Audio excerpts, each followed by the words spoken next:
Hey there! Join me, Pablo, Echo and Ian as we headed to Waverley Park Equine to practice our homework from our coaching session with Ben Netterfield, Equestrian Performance and Mindset coach. We worked over some comfortable fences around 1 metre to 1.5 metres.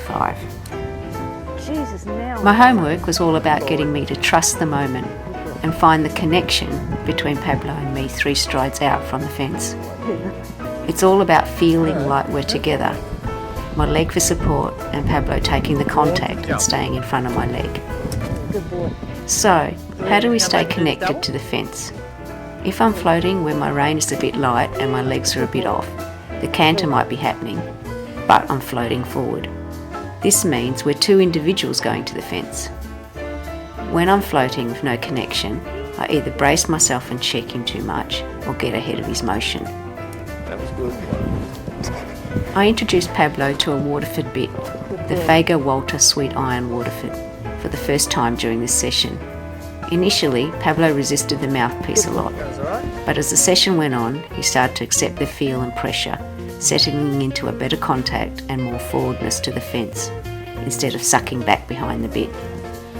The main goal for Pablo was to get a good, energetic canter with a steady rhythm, making sure he stayed balanced through the turns so we could approach and land straight. For me, it was about keeping the right position, supporting with my legs, looking up and having soft, allowing hand. The conditions during Pablo's session were extremely challenging. There are numerous distractions, a fire-eating and snorting dragon galloping up and down the paddock next to the jump arena, an unsettled fresh horse being lunged in the round yard next door, and a strong, chilly southwesterly wind howling across the arena. All this made it hard for Pablo and me to focus on our job. Pablo showed a lot of flair and just wanted to join in and play. Nothing wrong with that, really?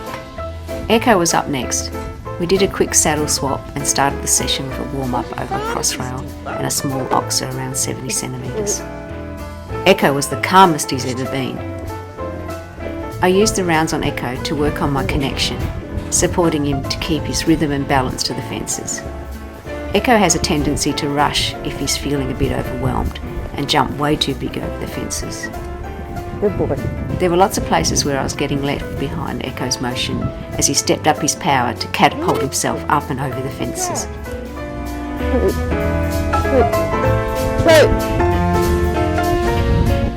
All in all, Echo's canter and rhythm for most of the session were consistent, making for some nice jumps.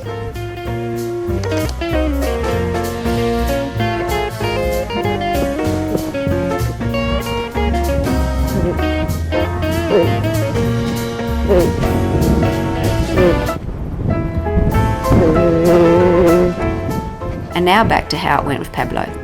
We worked with verticals and oxer fences around 1 metre and 1.5 metres, keeping a good canter and smooth turns. I focused on supporting with my leg, sitting and looking up to get the connection between us to the fence.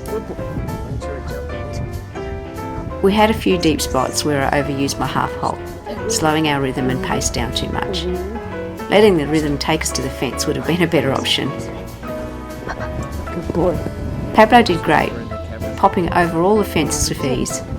He moved up to the fences nicely, jumping with a lot of power and prowess.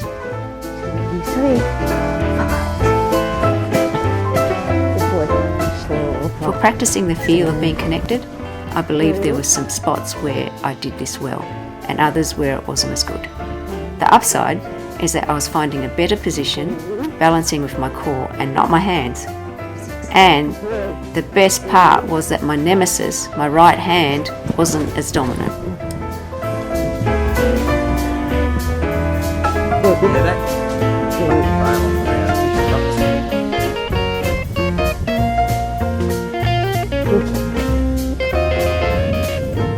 The outing was a success for me and the boys, all taking away a lot of learnings and things to work on. Pablo is starting to draw nicely to the fences, and Echo is getting his confidence back in himself.